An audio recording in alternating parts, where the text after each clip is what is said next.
오늘이 6.25 발발 딱 73주년 되는 날이라고 하더라고요. 그렇죠? 73년 전 오늘 6월 25일 그날도 주일이었는데 이른 새벽에 이렇게 6.25가 발발되었습니다. 3년 넘는 전쟁 가운데 수십만 명이 사상하고 또 수십만 명이 행방불명이 되고 수백만 명이 피난민이 되는 그런 안타까운 일들이 이 땅에서 있었죠. 전쟁 한번 발발되면 우리가 지금 뉴스에서 우크라이나 러시아 전쟁을 보듯이 온 나라가 쑥대밭이 되는 것이죠. 자연도 파괴되고 인간성도 말살되고 인간이지만 거의 짐승같이 이렇게 살게 되는데 하나님께서 이 나라를 붙들어 주셔서 지난 73년 동안 회복하게 하시고 또 이렇게 좋은 세계 10위권의 강대국으로 또 다시 한번 회복시켜 주시고 일으켜 주신 것 얼마나 감사한지 모릅니다.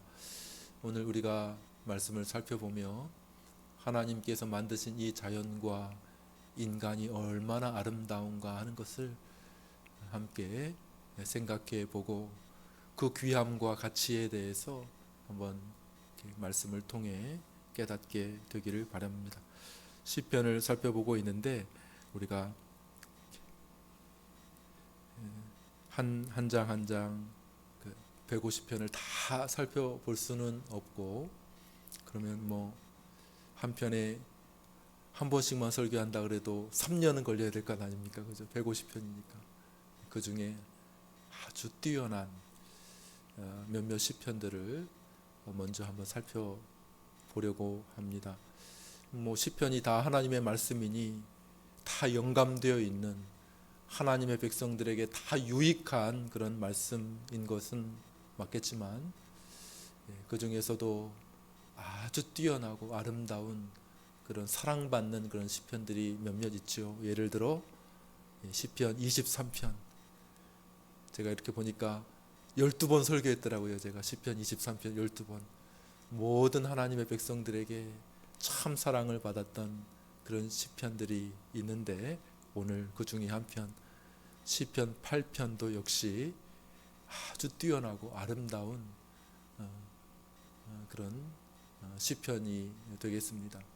구약 학자인 데렉 키드너라고 하는 분은 이 시편 8편에 대해서 찬양의 가장 모범이 되는 그런 시다 이렇게 이야기를 했습니다. 한번 우리 1절 한번 읽어볼까요? 1절을 읽겠습니다. 시작.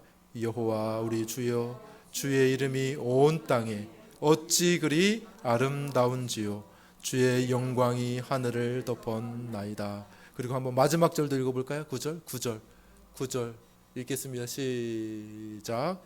여호와여 우리 주여 주의 이름이 온 땅에 어찌 그리 아름다운지요. 야 찬양으로 찬양 정말 최고의 찬양입니다. 첫 1절도 여호와 우리 주여 주의 이름이 온 땅에 어찌 그리 아름다운지요 이렇게 시작을 하고 마지막 절도 여호와 우리 주여 주의 이름이 온 땅에 어찌 그리 아름다운지요 이렇게 끝나고 있는 참 모범이 되는 최고의 샘플이 되는 그러한 찬양이 바로 시편 8편이다 이렇게 얘기를 하고 있습니다. 그러면 그 찬양의 제목은 무엇입니까? 제목 뭘 찬양하고 있습니까? 하나님의 창조에 대해서 찬양하고 있습니다. 어찌 그리 주의 이름이 온 땅에 어찌 그리 아름다운지요 주의 영광이 하늘을 덮었나이다 이렇게 얘기하고 있습니다. 온 땅과 온 하늘 가운데에 하나님의 이름이 새겨져 있고 하나님의 영광이 그 안에 이렇게 새겨져 있는데 얼마나 아름다운지요. 이렇게 노래하고 있는 것이죠. 매우 시적으로 또 아름다운 표현이라고 할 수 있을 것입니다. 우리 한번 3절도 읽어볼까요? 3절 읽겠습니다. 시작. 주의 손가락으로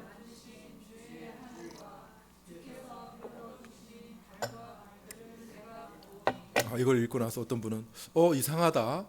하나님이 말씀으로 만드셨는데 왜 손가락으로 만드셨다 그러지? 이렇게 하시는 분은 굉장히 좀 시적 감수성이 떨어지는 분입니다. 시적인 표현이 시적인. 하나님이 뭐 손가락이 어디 있으면 하나님 육체가 없으시잖아요, 그죠? 사람의 표현으로 그렇게 이야기한 거고 시적인 표현으로 하나님께서 창세기에 가라사대 뭐가 있으라 이렇게 말씀으로 세계를 창조하셨지만은 다윗은 그것을 마치 시적인 표현으로 하나님의 손가락으로 만드신 하늘, 주께서 베푸신 달과 별들을 제가 봅니다. 또 7절 8절 한번 읽어보겠습니다. 7절 8절 읽겠습니다. 시작. 또 모든 소와 양과 들짐승이며 공중의 새와 바다의 물고기와 바닷길에 다니는 것이니이다. 아마 우리가 읽다 보면 창세기 1장을 아마 압축해 놓은 자신의 그 시적인 감각을 살려서 그 창세기 1장의 하나님의 창조의 그 내용을 아주 압축해서 시적으로 표현해 놓은 것으로 우리가 이해할 수 있을 것입니다. 한마디로 말하면 뭡니까? 하나님이 만드신 하늘, 하나님이 만드신 이 땅, 그리고 그 안에 있는 모든 만물들, 하나님께서 얼마나 아름답게 이 세상을 창조하셨습니까? 이렇게 말하고 있는 것이죠. 그 안에는 하나님의 영광이 드러나 있습니다. 이렇게 말하고 있습니다. 여러분들 정말 창조의 이 세계 속에 하나님의 영광이 드러나 있음을 우리가 알고 있습니까? 우리가 느끼고 있습니까? 아마 다윗의 쓴 시라고 이야기를 하는데 다윗이 어린 목동 시절의 아마 경험을 염두에 둔 것 같아요. 목동 시절에 양을 치면서 그 풀밭에 누워 벌판에 누워 하늘을 바라보았을 때에 참 하늘의 별을 달을 이렇게 보면서 이야 하나님이 만드신 세계가 참 놀랍고 영화롭구나 이렇게 생각하지 않았나 싶습니다. 요즘에 서울 하늘에서는 별 보기가 어려운 것 같아요. 저도 어젯밤에 일부러 천호공원 나가서 이렇게 하늘을 봤는데 이렇게 초승달 하나 이렇게 흐릿하게 보이고 별 하나밖에 없더라고. 하나밖에 못 찾았어요. 그런데 다윗 시대에 이스라엘 그 베들레헴 촌구석에 하늘은 아마 수많은 별들로 가득 찼던 것 같습니다. 저도 청년 시절 아이들을 데리고 수련회를 저기 그 한국의 그 모세의 기적이라고 말하는 그 제부도에 한번 가서 제부도 이렇게 바닷물이 열렸다 닫혔다 이렇게 돼요. 이렇게 거의 통과하게 되거든요. 그때 한번 사건이 있긴 있어. 사건. 거기 이제 우리 그 선배 형이 차를 몰고 왔다가 탈출을 못 해가지고 바다에 그 차가 빠져버리는 엄청난 참극이 있긴 했었는데 어쨌든 그때 여러 기억이 납니다. 여러 기억이 나는데 그래도 제 마음 가운데 아주 기억이 많았던 것은 뭐냐 하면 그 하늘을 봤던 기회. 하늘. 이야 하늘에 막 은하수가 있는 거예요. 은하수. 전 그런 하늘 지금 평생 살면서 제일 아름답게 본 그 하늘이에요. 거기가 와, 너무너무 멋있어. 너무너무. 하늘의 별들이 그렇게 많은 줄 몰랐어요. 깜짝 놀랐어요. 하늘에 마치 그냥 수박같이 큰 다이아몬드를 팍 부셔가지고 하늘에다가 그냥 쫙 이렇게 펼쳐놓은 것 같은 정말 멋있는 하늘의 별들의 모습을 이렇게 보았습니다. 정말 너무너무 멋있구나. 혹시 이번 수련회 저 멀리 강원도에 가서 하늘의 별들을 서울에서는 보기가 어려운 것 같아요. 참 볼 수 있지 않을까 그런 기대를 하게 됩니다. 다윗이 아마 그 밤하늘의 별들을 보며 노래하고 있지 않은가 생각을 합니다. 우리 3절 한 번만 더 읽어볼까요? 3절 읽겠습니다. 시작. 주의 손가락으로 만드신 주의 하늘과 주께서 베풀어 두신 달과 별들을 내가 보니. 저 끝없이 그때 과학 기술이라고 있었겠습니까? 그렇지만 다윗이 보기에 가만히 묵상을 해보니 저 끝없이 펼쳐진 저 밤하늘에 수많은 별들을 보니 참 하나님 주의 영광이 하늘을 덮고 있습니다. 이렇게 노래하고 있는 것이죠. 제가 조금만 더 분석을 해볼게요. 오늘날에 그래도 과학 지식이 조금 늘어났으니까 하나님이 얼마나 위대하고 광대한 분인지를 조금만 덧붙여 보겠습니다. 얼마 전에 우리나라가 그 누리호를 쏴서 누리호 그 세계 일곱 번째 국가라 그러더라고요. 일곱 번째. 그죠? 우리나라 기술로 이렇게 인공위성을 쏘아 올렸는데 일곱 번째 국가라고 하더라고요. 그 누리호가 그 수백 톤 되는 그 쇳덩어리예요. 쇳덩어리. 수백 톤 되는 쇳덩어리가 저 하늘 위로 날아가 가지고 그 지구 그 위에서 상공 위에서 이렇게 궤도를 도는데 거기에 탁 이렇게 멈춰선 너무나도 멋진 그 기술 아닙니까? 그죠? 수백 톤의 그 쇳덩어리를 올린 거예요. 올려가지고. 그런데 얼마 만에 비행 시간이 18분이었다고 하더라고요. 18분. 여기서부터 저 하늘까지 쏘아 올렸는데 18분 걸렸어요. 18분. 그리고 거기서 이제 궤도에서 쫙 안착해가지고 이제 도는 거예요. 지구를 하루에 15바퀴를 돈대요. 15바퀴. 이야. 그러면서 사진을 밑에 있는 걸 찍어가지고 계속 전송한다는 거예요. 우리나라에. 야, 참 너무나도 놀랍다. 그런데 그런 그 기술, 자국의 기술로 쏘아 올린 게 40년 만입니다. 그리고 40년 전에 미국 나사에서는 그 우주 탐사선을 쏘았는데요. 보이저 2호라는 우주 탐사선을 쏘았습니다. 1977년도에 쏘았어요. 1977년도에 쏘았는데 이제 보이저 2호가 수금치 저쪽으로 쐈으니까 화성, 목성, 토성 이렇게 천왕성, 해왕성, 명왕성 이렇게 되겠죠, 그죠? 그쪽으로 이제 태양계 밖에 쪽으로 쭉 나가면서 그것을 이제 찍어서 전송을 하는 거예요. 우리나라란다. 지구에 전송을 이렇게 하는 거예요. 그런데 최근 뉴스 얼마 전에 이 보이저 2호가 태양계를 벗어났대요. 태양계를. 언제 벗어났냐면 2018년도에 벗어났어요. 그러니까 41년 만에 벗어났어요. 여기 우리 누리호가 궤도에 올라가는데 몇 분 걸렸다고요? 18년 걸렸어요. 18년이란다. 18분밖에 안 걸렸는데 그 보이저 2호가 태양계를 벗어나는데 몇 년 걸렸어요? 41년이 걸렸어요. 41년. 그러니까 이 태양계가 얼마나 넓은 건지 여러분들 생각할 수 있겠습니까? 태양계가. 그러니까 5년 전에 벌써 태양계를 벗어났고 그다음에 거기 이제 연료가 플루토늄인가 봐요. 플루토늄이 이제 2030년이 되면 다 떨어진대요. 그래가지고 지구와의 통신은 2030년까지만 된다 하더라고요. 계속 지금 전송을 보내고 있는 거예요. 그런데 그 이후로는 그냥 계속 우주를 향해 여행을 하긴 하는데 통신은 안 돼. 통신은 끝나는 거예요. 이제 얼마 안 남았어요. 한 7년밖에 안 남았죠. 그런데 어쨌든 지금 45년째 지금 이렇게 항해를 하고 있는 거예요. 보이죠? 야. 그런데 천문학자들에 의하면 이 태양계도 너무 작다는 거예요.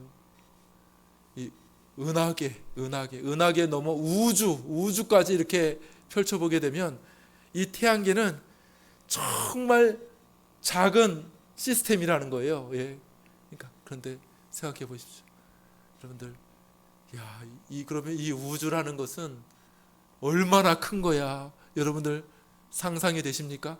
저는 도저히 상상이 안 가요. 상상이 안 가. 정말 최고의 기술로 누리호 18분 만에 저기 수백 톤 띄운 것도 대단한데, 그죠? 이 태양계를 벗어나는데 41년이 걸렸다는 게 얼마나 놀랍고 대단합니까? 그런데 이 우주에는 이 태양계, 이 은하계에 수많은 별들이 너무나도 많다는 거예요. 빛의 속도로 수십 년을 달려와도 이제 막 도달한다는 거예요. 빛의 속도로. 네? 빛이 이 지구를 1초에 몇 바퀴 돌아요? 7바퀴 반을 도는데 1초에 빛이. 그런데 빛의 속도로 40년. 얼마나 먼 거리입니까? 40만 광년, 4만 광년 막 이렇게 하잖아요.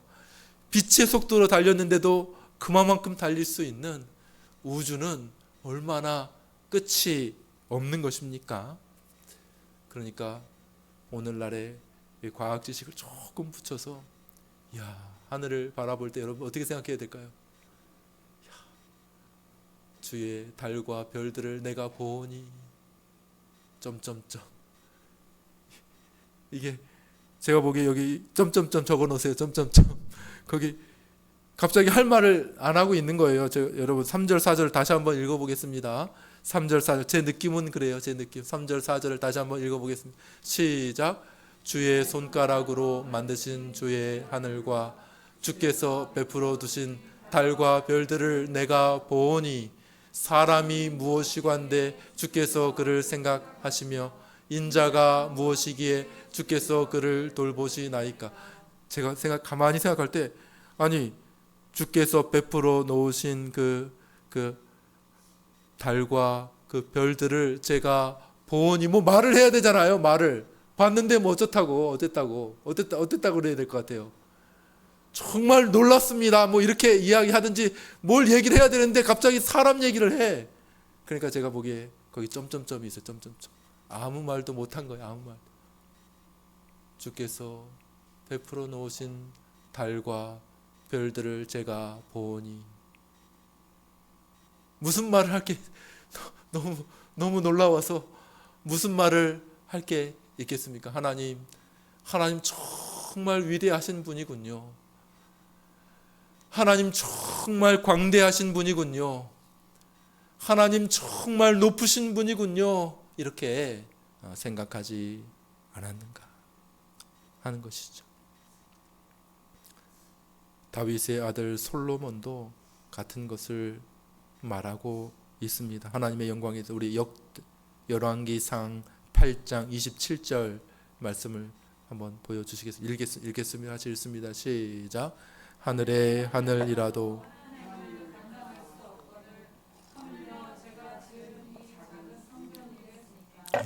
몇 년 동안 사실은 재료는 훨씬 더 아버지 때부터 다윗 때부터 다 모아 놓아 가지고 수년에 걸쳐 그것을 가지고 온갖 정성으로 성전을 지었습니다. 성전을 지었어요.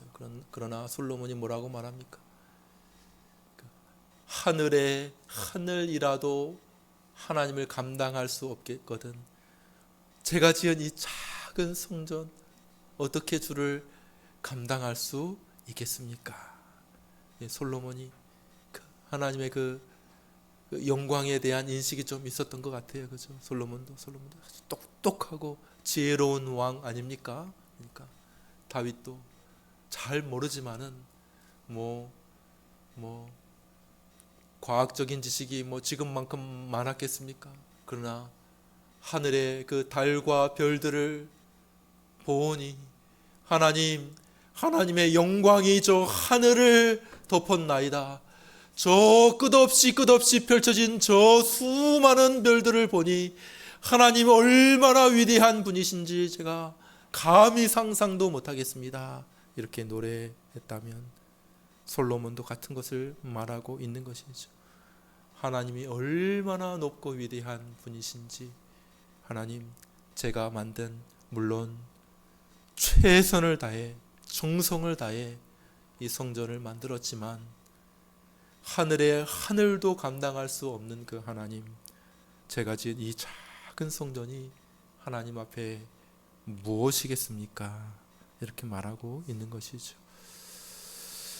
자, 그런데 하나님의 창조 중에 가장 놀라운 것은 다윗의 표현입니다. 사람이라는 것입니다. 사람. 우리 4절 말씀을 한 번만 더 읽겠습니다. 4절 한 번만 더 읽겠습니다. 읽습니다. 시작. 사람이 무엇이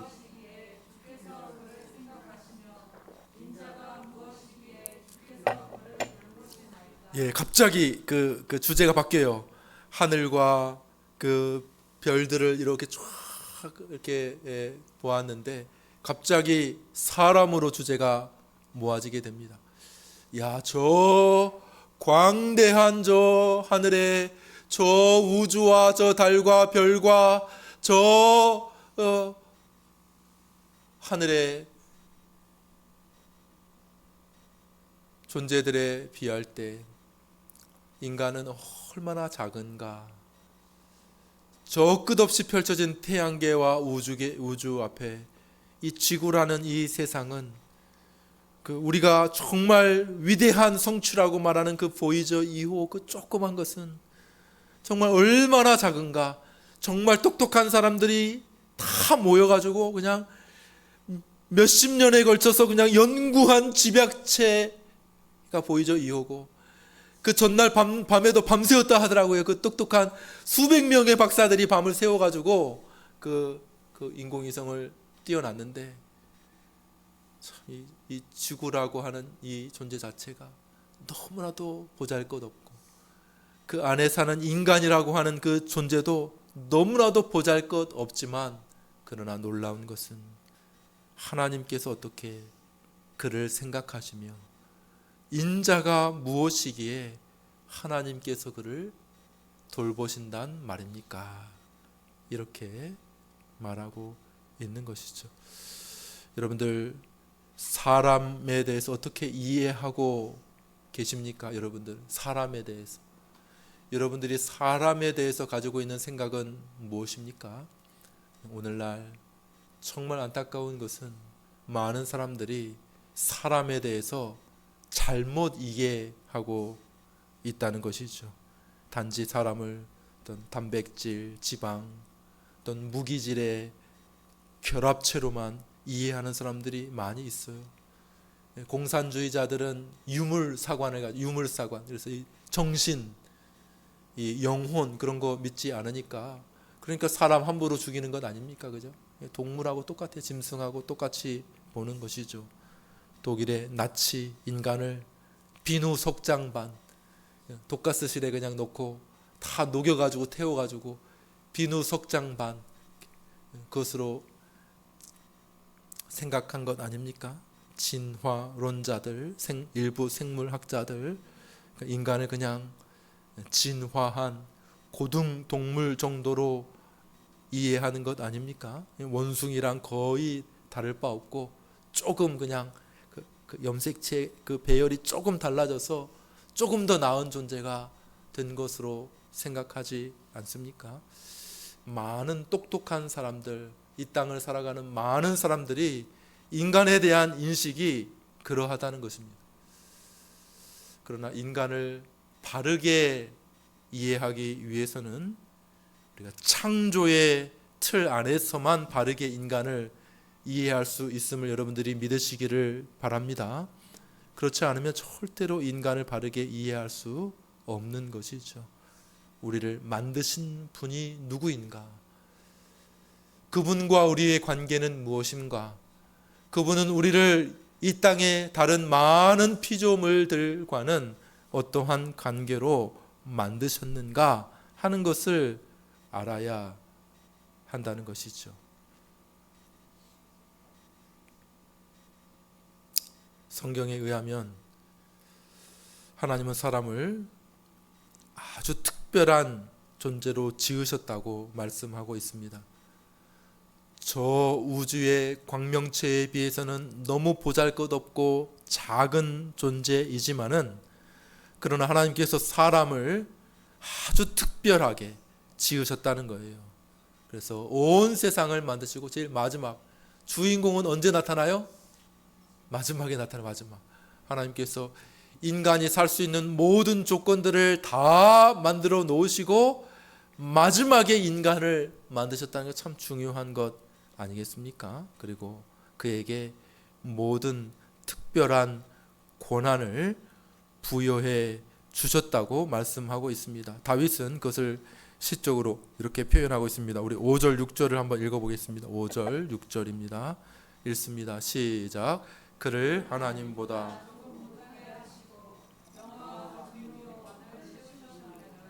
주의 손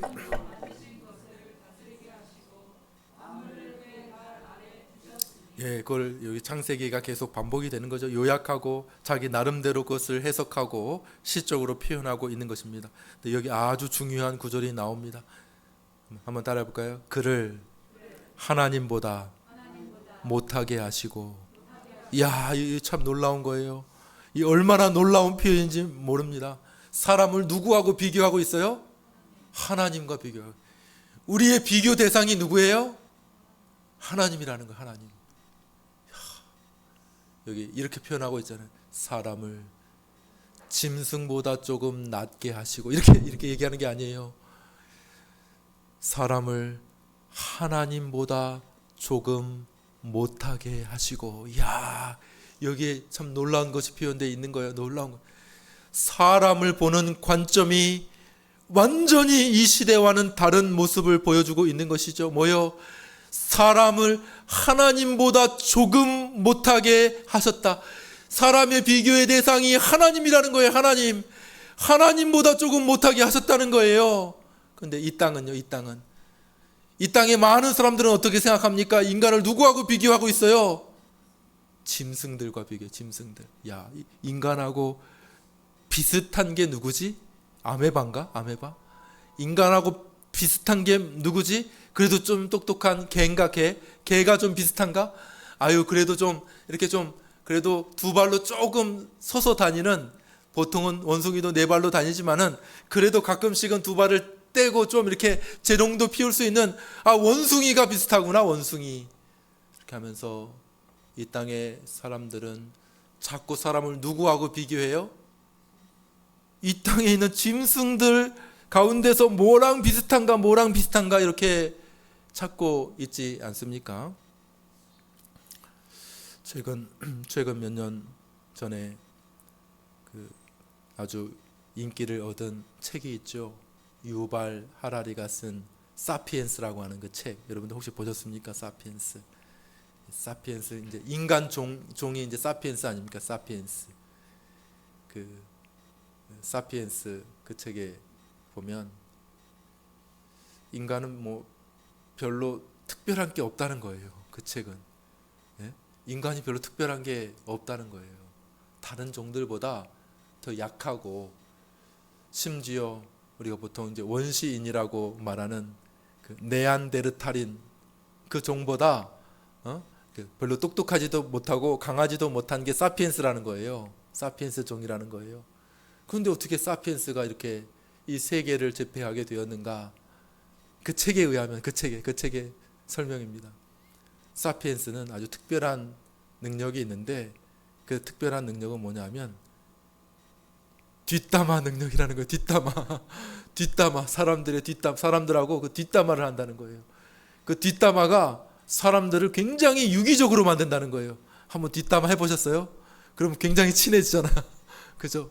한 사람 놓고 막 뒤에서 막 이렇게 욕하면 이 사람들끼리는 굉장히 친해지잖아요. 막 그런 능력이 있다는 거예요.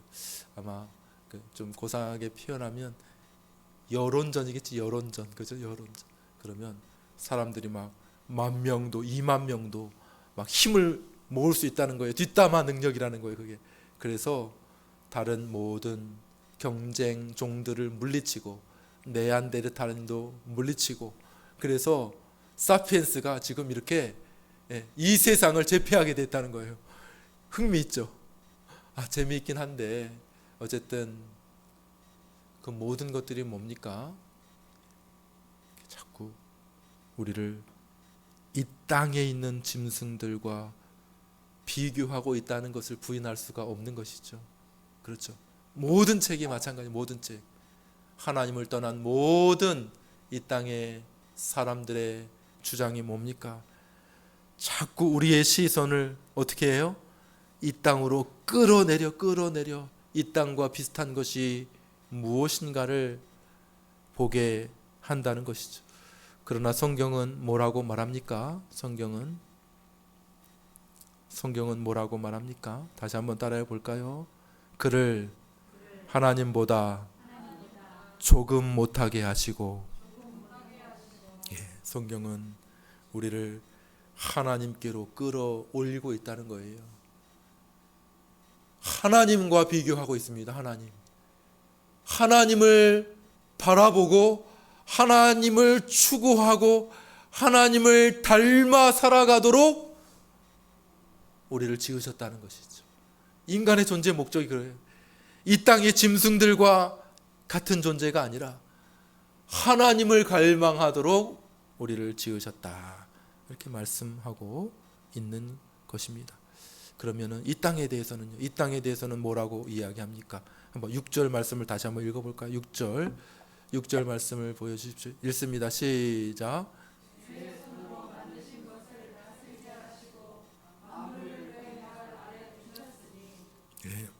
그래서 이 만물은 우리와 비교돼서 우리가 그 만물을 지배하고 다스리도록 하나님께서 우리를 세워 두셨다고 말하고 있는 것입니다. 그래서 중세의 아주 유명한 신학자 가운데 토마스 아퀴나스는 인간을 하나님과 짐승의 중간 정도로 이렇게 설명을 했습니다. 그의 설명은 이것이에요. 하나님과 천사들은 영은 있지만 뭐가 없어요? 몸이 없어. 그래서 탁월한 존재라는 거예요. 탁월한 존재. 하나님과 천사들은 영적인 존재야. 그 다음에 짐승은 몸은 있지만 뭐가 없어요? 영혼이 없어서 열등한 존재라는 거예요. 인간은 다 있어. 몸도 있고 영혼도 있어서 하나님과 짐승의 중간에 위치해 있다는 거예요. 이 시편 8편이 말하는 게 그겁니다. 그죠? 하나님보다 못하게 하시고 모든 만물을 다스리게 하셨다는 거예요. 모든 만물을 다스리게 하신 인간의 모습을 말하고 있는 것입니다. 그래서 짐승보다 우월하고 뛰어나고 탁월한 존재로 하나님을 다스린다고 하는 것은 왕이 하는 거예요. 하나님이 하시는 일이에요. 그런데 하나님을 대신하여 이 온 세상의 만물을 다스리는 존재로 인간을 두셨다는 것이죠. 그리고 모든 만물을 인간의 발 아래 두셨다고 말씀하고 있는 것입니다. 이 바로 우리 인간의 위치.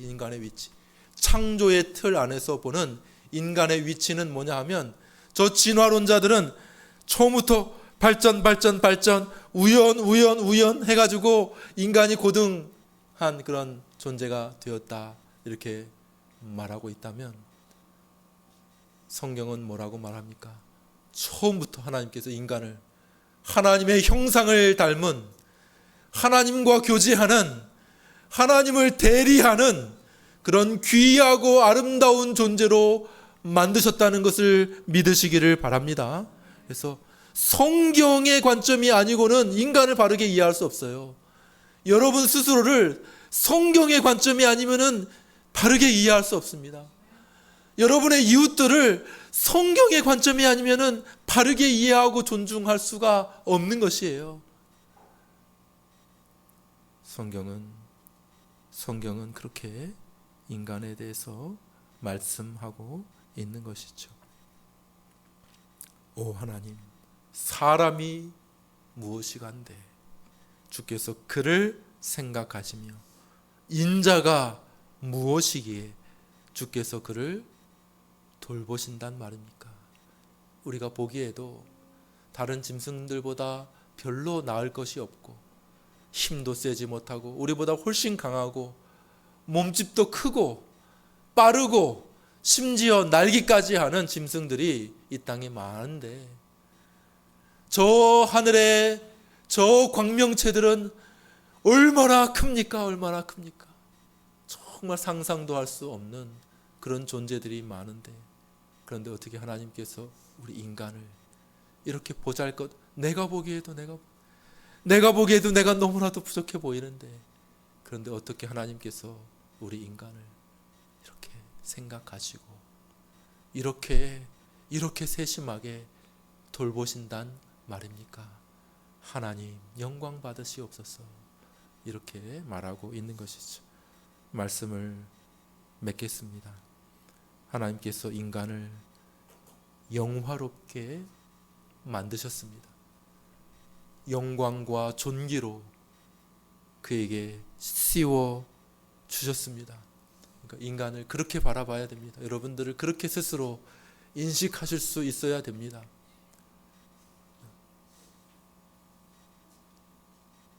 공부 벌레가 되어서는 안 됩니다. 돈 벌레가 되어서도 안 됩니다. 일 벌레가 되어서도 안 됩니다.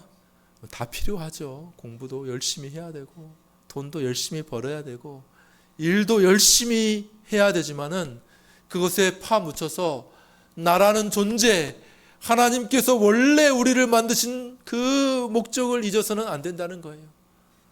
하나님보다 조금 못하게 하시고 만물의 영장으로, 만물의 주권자로 다스리는 존재로 만드셔서 하나님을 대신하여 이 땅을 다스리게 하셨다고 하는 이 사실을 잊어서는 안 됩니다. 여러분들 자꾸 부족하니까, 아이고 나도 부족하니까 내가 보잘것없고 초라하게 느껴지지 않습니까? 그렇지만 자꾸 그런 생각이 아니라 하나님의 관점에서 우리 스스로를 바라볼 수 있게 되기를 간절히 축원합니다. 자꾸 사람은 그 영광을 포기해 버립니다, 스스로. 그래서 하나님께서 그 만드신 그 영광스러운 모습으로 살기보다는 저 하늘을 바라보며 하나님을 바라보며 하나님을 추구하며 살기보다는 자꾸 이 땅의 고개를 쳐박고 개나 닭이나 원숭이나 이런 것들과 비교하며 살아가는 타락한 존재로 스스로를 인식하고 있는 것이죠. 이러한 때에 하나님께서 우리를 구원하기 위해 누굴 보내주셨습니까? 하나님의 아들 예수 그리스도를 보내주신 것이죠. 히브리서 2장이 정확하게 시편 8편을 인용하고 있습니다. 우리 한번 읽어볼까요? 히브리서 2장 6절부터 8절 여러분들 읽겠습니다. 같이 읽습니다. 시작. 그러나 누구인가가 어디에서 증언하여 이르되 사람이 무엇이기에 주께서 그를 생각하시며 인자가 무엇이기에 주께서 그를 돌보시나이까.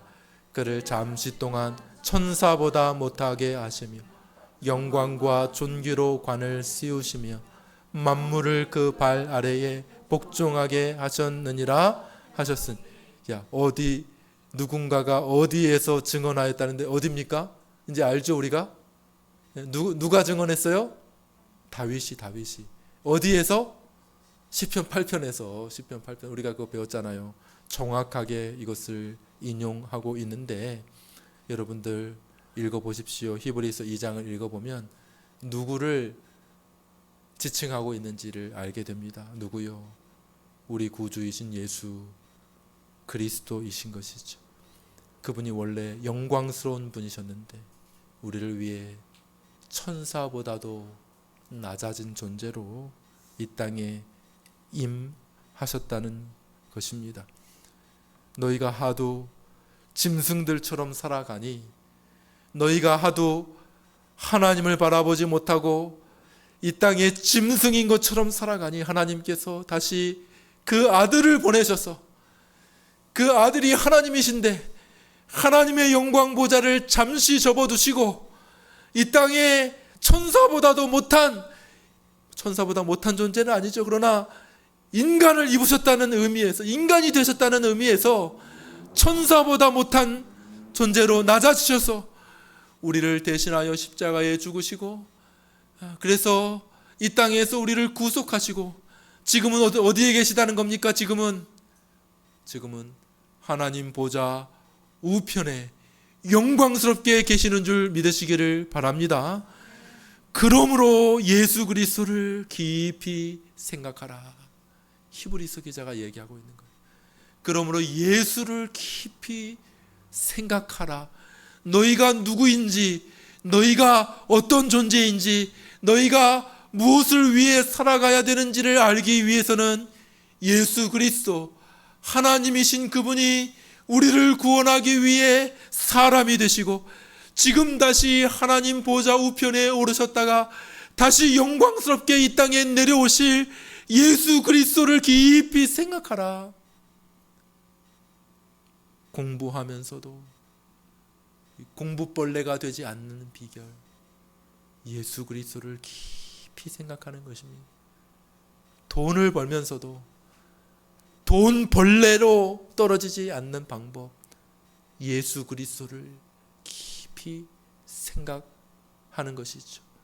일하면서도 일 벌레로 끝나지 않을 수 있는 비결, 그것은 우리 구주 예수 그리스도, 그분을 깊이 생각하는 것이죠. 그리스도를 깊이 생각함으로 그리스도를 바라보고 그리스도를 통하여 하나님을 바라보고 앞으로 우리가 되어질 그 영광을 바라보는 저와 여러분들 되시기를 주님의 이름으로 축원합니다.